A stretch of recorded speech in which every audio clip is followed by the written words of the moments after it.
Hello everybody and welcome back to Gregtech New Horizons. How's you guys' day been? Good? Let me know down in the comments below. So last episode we finished with blood magic. We got ourselves all the way up to the tier 6 altar, and we got ourselves our Mark of the Falling Tower ritual that summons us meteors full of resources. And I've just summoned one now because I also got all the ore drills set up. These actually have a fortune bonus of 7, so by using these it's actually better than the arcane bores. The only downside is they just don't break like the leftover blocks, but some meteors don't actually have those filler blocks, and it's just pure ore, so this thing works perfectly for those meteors. Still takes a while to mine out. It's definitely slower than the arcane bores, but you know what? The fortune bonus is definitely worth it. So he's only been running for like 2 minutes, and he's already nearly halfway, maybe even a quarter through the meteor. So like he'd be done in like 15 minutes, and like he doesn't actually take that long. So it's actually really nice. So what is the plan for today? Well, I want to fix our order crafting issue. It is just way too slow. And our main bottleneck is actually our circuit production. So when we're trying to craft like machine controllers or certain like energy hatches, circuits is what takes the longest. And the main issue is that the machines are slow. So we're going to be finally upgrading from the single blocks to the multi-block. And if I do the right machine, there we go. The circuit assembly line. This is what we're going to be making ourselves today. So unlike the actual regular assembly lines, we can only program each circuit assembly line to do one type of circuit. Unlike in here, depending on the size of your data access hatch, you can have multiple recipes stored inside. We cannot do that with this one. So what is the benefit of having the assembly line? Well, apart from speed, you can do multiple circuits at a time. So for example, this guy here takes 160 seconds in an LUV circuit assembler to make one crystal processor mainframe, one UV circuit. And to craft all the other stuff in here and all the other circuits that go with it, I timed it at roughly about 8 to 10 minutes. Because sometimes we have some extra stuff in stock, so giving it time between 8 to 10 minutes is on average. Whereas if we were to use the circuit assembly line, it crafts 16 circuits at a time, but 480 seconds, but that's at LUV. And since this guy here is perfect overclock, if we were to run this at ZPM, it is whatever this number is divided by 4, I think. Which is like 120 seconds. It is very fast, let me just put it that way. So where are we going to be building our circuit assembly lines? Well, I want to start putting stuff into this new building here. I am having some thoughts about the way the base and the whole world is looking. I have been messing around in a creative world copy of this, and I've been using World Edit trying to redesign our base, and I'm starting to make some headway through it, but I'm still not 100% happy. So I might be doing some live streams soon where we just build. I'm not sure yet, but I'll let you know in the community post, so just keep an eye out for that. And if I do live stream, you can join my Discord and you'll get notified in there. So all the links are down in the description. But this is where we're going to be doing our circuit assembly line temporarily. Because like I said, we're probably going to be moving everything around and rebuilding. So for now, this is where it's going to go. So in this chest right here, I have enough materials to make 10 circuit assembly lines. These took forever to craft because, well, circuits and stuff. Yeah, they take a while. So how do we build these assembly lines? Well, it's actually pretty simple. It's almost identical to the regular assembly line. It is just solid steel machine casing, 7 blocks long, because this thing can only have maximum of 6 inputs and 1 output.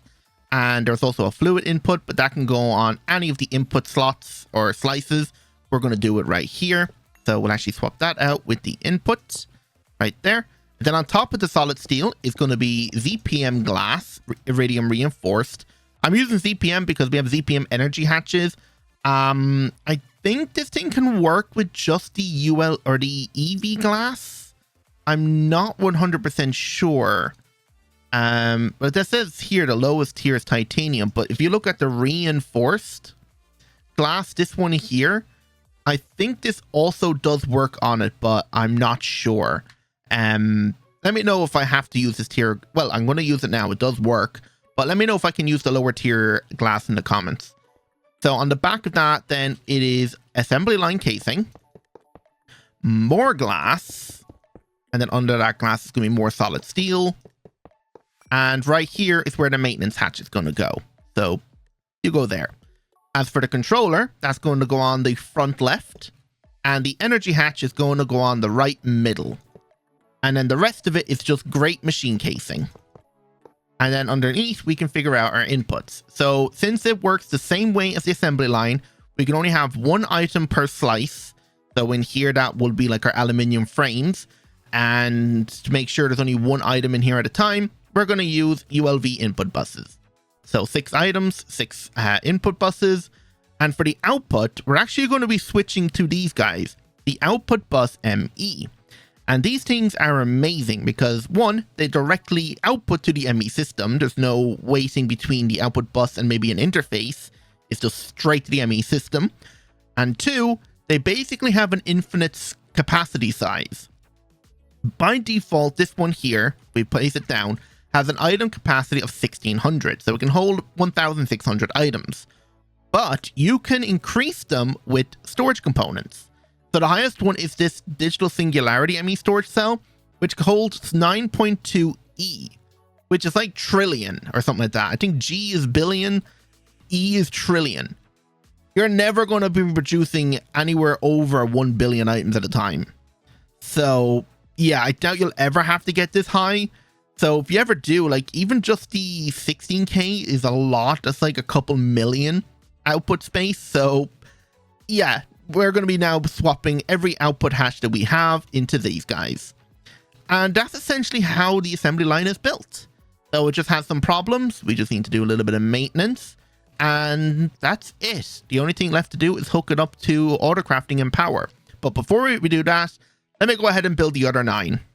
All right, there we go. We have all 10 circuit assembly lines built. Now, we're only actually going to be using 9 of them, because the last one, number 10, is going to be saved for when we finally get ourselves this guy, the wetware mainframe, the UHV circuit.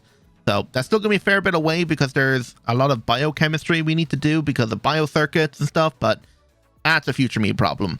But we're able to get into this chapter now thanks to the Mark of the Falling Tower, the meteor ritual. Now, because of the meteors, we can get neutronium and lutetium for americium, which I've already crafted a bunch of.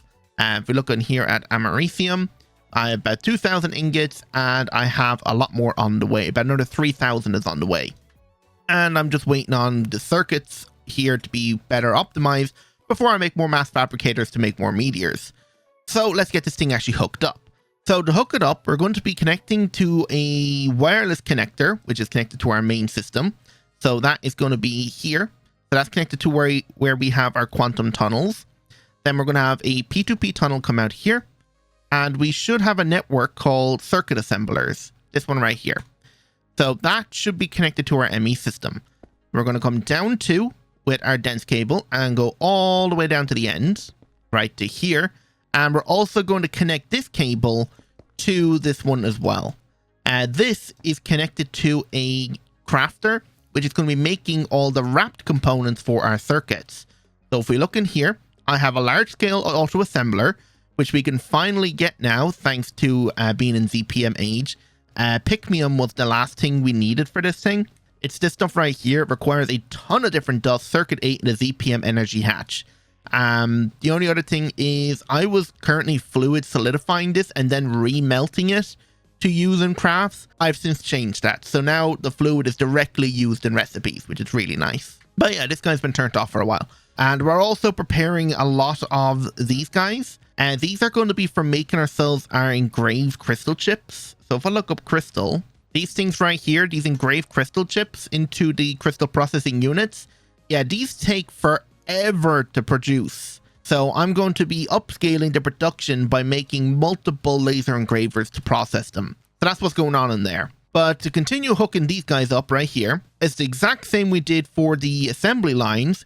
Each input bus is going to have a storage bus, okay? The fluid is going to have a fluid storage bus. This guy's not pointing the right way, like so. And then we're just connect everything with a cable. Just on the end right here, we're going to need a dual interface. So that's going to go there. We're just stopping before the output bus because the output bus can be connected to mainnet.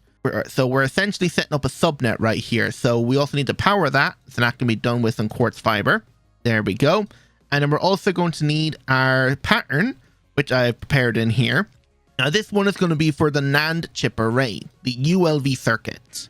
So you will go in there. And there's one more thing we're also going to need, and that is the advanced blocking cards. So you are going to go in here, blocking mode on, and then where I just put the pattern, also blocking mode on. And that's essentially it. The only thing left to do is set up priorities. So this one is going to be input 1 because this is where the rest of people start, left to right.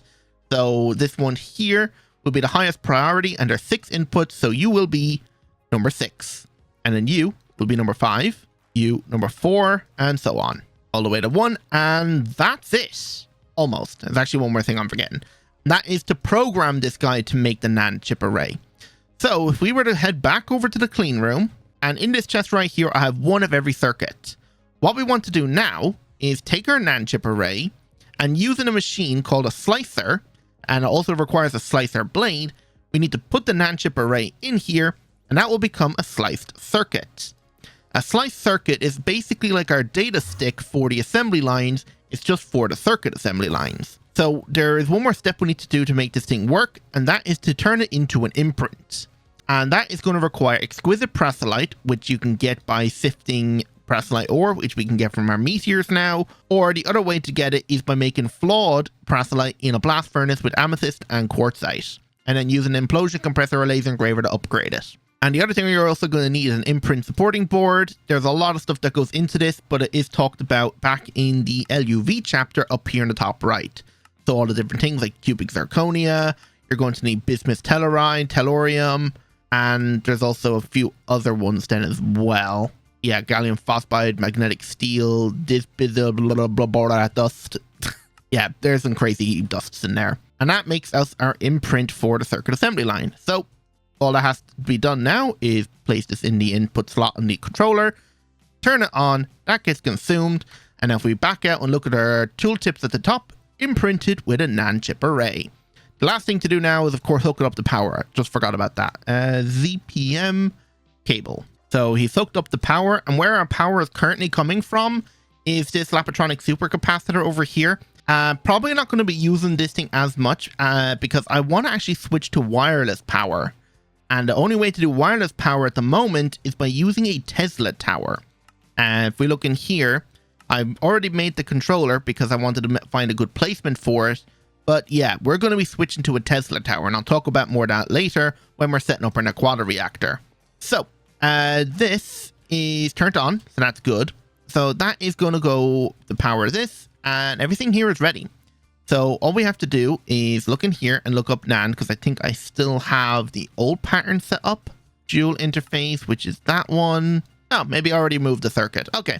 So now we look up NAND and request a craft. It says it has everything. It just needs to make some wraps. They're made over here in the auto crafter. So they're in here. This also needs to be done on circuit 16. So change that to 16. And it should be pretty much instant because of how fast that thing should be. And if we look in here, hopefully it'll turn on soon. Or is the recipe already done? No, it's still going. You know why? Because I forgot to hook up the output. This is supposed to be connected here. There we go. 1.4 seconds to make a NAND chip array. And then we control these through the cutting machine to make the single chips. So one of these makes 8, and we make 64 at a time. So that is, what, 8 stacks of circuits at a time for ULV? That is insane. Okay, so let me go ahead now and hook up the rest of the auto crafting for these guys. And then we'll talk about how we're going to fix our power. All right, there we go. All of the circuit assemblers are configured and ready to go. So let's test it actually. So let's go ahead and look up UV mainframe or maybe just mainframe and see how long it takes us to craft 16 UV circuits.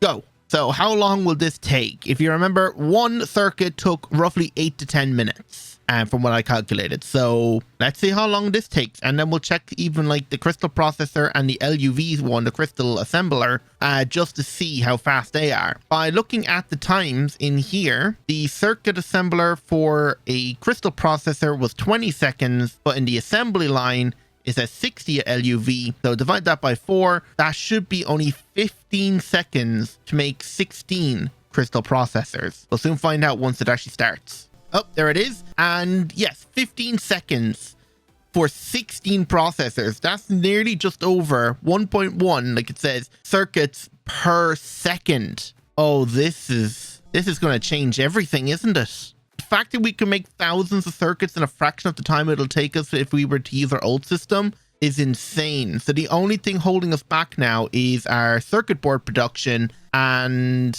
actually everything else seems to be okay. I think I have a bunch of these actually still saved up from previous crafts, but yeah, it's going to be crystal processing units and circuit boards are going to be our main bottlenecks. But crystal processing units should be fixed once I get the laser engravers in here up and running.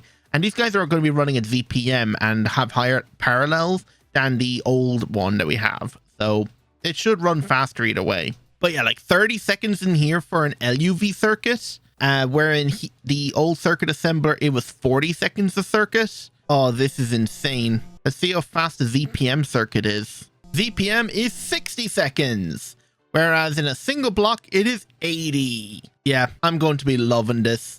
And even when we upgrade to like UV energy hatches on these things, yeah, we're going to be flying through circuit production as long as we can keep up with the material input. But yeah, I think that's a success. So I'm just going to spend maybe the next 20 minutes just finishing setting up these guys and preparing everything we're going to need now for our next project, which is fixing power. If you remember what I mentioned, we're going to be setting up a Naquadah reactor because power is our other bottleneck, really. Because once we turn on our Vulcanuses, yeah, our power skyrockets. It's over 1.5 million. We only produce 1.7 or 1.07. So yeah, we need better power production. And from what I calculated and done some testing, with this setup I'm planning on doing, we should be able to generate just over 6 million EU. So yeah, this is going to be fun. You know what? I just realized it's actually cheaper to make the circuits this way. I was just looking at like how many of these processing units does it take to make one? Oh, and here's our UV circuit. 2 minutes it takes to make 16. Whereas before, it was 160 seconds, so 2.5 minutes to make one. Now it's 2 minutes to make 16. But yeah, it is definitely a lot cheaper to make these circuits. Like it goes from 6 to 1 in terms of the crystal processing units to 16 to 16, so 1 to 1. So yeah, we're making circuits faster and cheaper. I didn't realize that. That's amazing. So overall, the timer is stopped right now, but it's been stuck since before this thing started. So roughly about 7 minutes it is taking us to make 16 mainframe processors. That is incredible. Yeah, looking at the timer that is supposed to be counting how long this is going is stuck at 4.5 minutes, and this thing has been going over 1.5 minutes. So adding on basically 2 minutes to this, call it 7 minutes. So, or on the high end, 8 minutes. We'll call it 8 minutes just to be on the very safe side. So yeah, it takes 8 minutes on average to craft 16 UV processors. It used to take 8 to 10 minutes to make one, and it's cheaper. Incredible. All right, so it is now the next day, and I think I've got everything we now need to fix our power. This probably would have taken way longer if we didn't have those circuit assembly lines, so they're definitely amazing. So how are we fixing our power? Well, as you can see, we generate 1.07 million EU at a time, and that's just using nitrobenzene in 8 large XL gas turbines. And the only thing about these guys is you need to make sure you keep up with the turbines. And actually, some of these guys, yeah, this guy's going to run out of turbine blades very soon. So how are we fixing our power? Naquadah reactors. Yes, we're finally going to be setting up a Naquadah reactor. So before we do anything, we need to figure out how we're getting our fuel. Because right now, I got 2 cells. I'm not sure where okay, the 2 cells did come from the quest book. I thought I only got the 1. But in here, it also says if I produce 1, but I'm not sure where that quest is. But I have 2 cells of Mark II fluid. Now, the only thing about Mark II fluid, it requires UHV tier power. So how do we get UHV tier power? 2 UV energy hatches. Yeah, I had to go through the whole process of crafting UV energy hatches, and that wasn't easy. I had to upgrade this guy here to UV using 2 ZPM energy hatches, and some of the things required UV power, like the cutting machine and the mixer. So temporarily, I ran the cable from below, which is ZPM, up because I couldn't transform enough power up from LUV to ZPM because for some reason this cable burnt. There's not enough amperage. This only has 12. I needed 16. And yeah, same thing for the cutting machine. So we're definitely going to need better power transfer, but we're going to fix that now next episode. So the 2 energy hatches are set up down here on this chemical reactor. This is where the Mark II fuel is going to be made. So in here underneath, we have an input bus, which is holding nether star dust and flux electrum. In here, we have Naquadah gas, and it's also going to require the Mark I fuel in here. And then we just need to make sure it's circuit 1, and this is where the fuel is going to be output. And that's going directly into a dual interface, because I'm going to start finally moving our fluids from tanks into cells. So I've got all the cells we need set up in here. So base Mark I fluids, Mark II, and then the depleted Mark II. And I think up here, yeah, light fuel, heavy fuel, and there's something else around here. But yeah, so I ended up making a second Mark II fusion reactor. So we need to turn this guy on and he will make us our Mark I fuel. So I've got heavy fuel and light fuel, and he needs 320 million EU to start. So I should be able to slap this guy with a hammer and it should work, and we should be getting our Mark I fuel. Hopefully there's no power issues, because I am noticing that some machines that were working fine before are now shutting down due to power loss. But he only needs 30,000 EU, so it shouldn't be too big of a draw. But if we look in our fluids now, we should see our Mark I fluids, right? Or is this quite long? Oh, it's a 25-second recipe, and it just disappeared. So it should be over here, and yes. No. How did you run out? You have a UV... Oh, right. Yeah, I forgot I need a 4 amp UV dynamo hatch. Damn it. Okay, that took way longer than it needed to be to make ourselves the 4 amp dynamo hatch. I requested it, and it tried to make a whole new dynamo hatch. Completely forgetting, like, I have one right here. I just need to throw into the system. But here we go. So we should be able to replace this with our 4 amp UV dynamo hatch. Connect back our cable. So that goes back in right there. And this should now provide this guy here with power, but we're kind of getting low. So this is probably going to consume quite a bit. 983,000 power. Oh, yikes. 2 million output. Yeah, this is not going to last long. So getting a reactor is a must priority now. But now that we're able to generate the fuel, that is fine. It is only 100 liters at a time, but the reactor only uses 1 liter at a time. So like this would allow the reactor to run 100 times. So I guess let's get to work and get the reactor built before we run out of power. So hopefully everything we need is in this chest, and we're going to be building it right in front of our LSC. So right here, and I just want to make sure that the thing is not crossing any chunk boundaries. I might move it back 1 more block. So to here, and yeah, that should be everything. So to make sure it doesn't go in our ME system or pulls anything from the ME system, we're going to remove our controller or our wireless terminal, and that should be everything. Still have a lot of stuff in my inventory, but that's fine. So let's replace this and pull back out our terminal and start moving some things around. So on the front right here, the only thing we want is a maintenance hatch. So maintenance hatch is going to go here, and the rest of this is going to be the machine casing or the radiation proof. Wow, this is dropping fast. And at the back here, this is where we're going to be setting up all our inputs. So the way we're going to be transferring power is using laser hatches. And they are already colored purple because I was setting this up to test and I couldn't get this guy here to build with the source hatch. Turns out if you want to use lasers, you need osmium reinforced glass at a minimum. So UV glass for laser hatches. So on the LSC, we're going to need a target hatch, which is this guy. So that is set up. And then opposite that, we're going to have our source hatch. We need to make sure it is a direct straight line to each other because you cannot bend vacuum pipes unless you have the mirrors. So if I look up laser vacuum pipes mirror, everything in here is kind of expensive. Yeah, we need UHV circuits, and we're also going to require this stuff. dense chromatic glass. And that is a laser engraver with a quantum anomaly, which requires the Comet, the compact cyclotron. So probably won't be doing this for a while. But yeah, if we want to bend them right now, we're going to need something called an active transformer, which we will be using next episode. So to connect it up, just run your cable or your laser pipe, and then you just need to color it. And I'm going to be using this infinity spray can that you can unlock once you get into the plat line, because you need iridium for it. So once you have iridium, it's pretty straightforward. So that is connected there now. On the back right here, we're also going to need a constant supply of liquid air. If you don't supply liquid air, it would void all your fuel. Then we're going to need fuel input, or that's the output. So output is going to go on the very end here.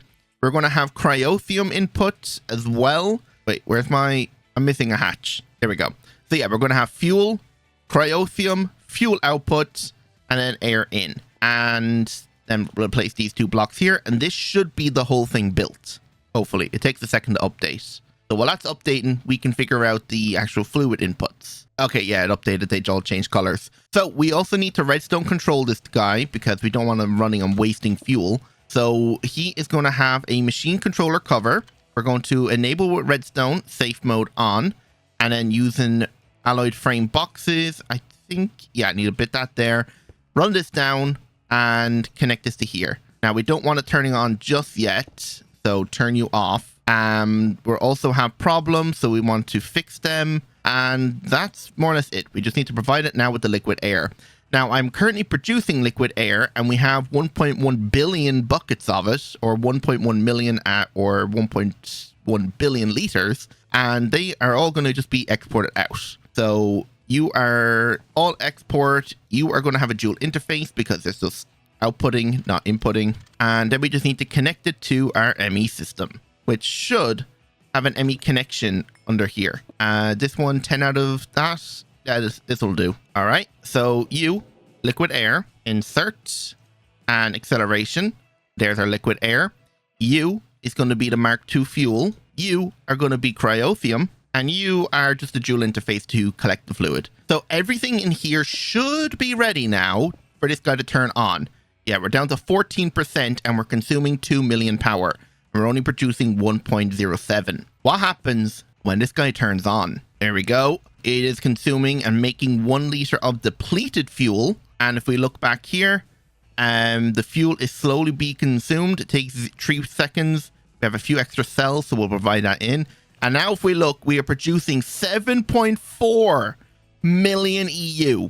Amazing. Now, if we ever run out of liquid air, this fuel here will be voided. And as long as we keep providing gelocryothium, we're getting a 2.75% power boost. So the other one we could use instead of cryothium, which we can't make at the moment, is tachyon-rich temporal fluid, which provides 500% more power for only 20 liters a tick. Right now, it takes 1 bucket a tick. So if we look at our cryothium supply, it is dropping quite fast. But now that we have enough power, we're still probably not producing enough or outputting enough amps to run everything properly. But in here, I've set up 3 new EECs. And in here, we got ourselves our evolved cold blaze. And he has been filtered on the output to only export out cryothium dust, which is then being fluid extracted to make more gelocryothium. And this guy here is just a blaze because I'm trying to get more pyrothium, but I think it's actually quicker to make pyrothium in the mixer. But yeah, so that should be good enough. 7.4 million when we were only producing 1. Yeah, I'm happy with this. So as long as this guy doesn't explode, we should be fine. And the only way to make this thing explode is whether or not the energy hatch gets filled or more than 1 type of fuel in here. But we've only got this one here, so it's fine. And we're constantly making this now here as long as we have enough light and heavy Naquadah fuel, which is being made over here. So yeah, everything should be fine. And we shouldn't have power issues for a little while. I don't know what's going to be the state of our power now next episode once we upgrade all of our machines to ZPM hatches, because I wanted to do it today, but we're kind of out of time. But everything you see up here is going to be moved over into here, and we're going to be upgrading the amount of volcanuses we have to hopefully increase our speed on smelting. Because if we look in here, I have 12 more volcanuses ready to be built. But yeah, so I think we're going to call it there. So next episode is going to be sending this power around wirelessly using a Tesla tower and upgrading the rest of our autocrafting infrastructure. So I hope you all enjoyed, and if you did, don't forget to hit the like button, subscribe if you're new, and hit the notification bell while you're at it then as well. So without any further ado, goodbye.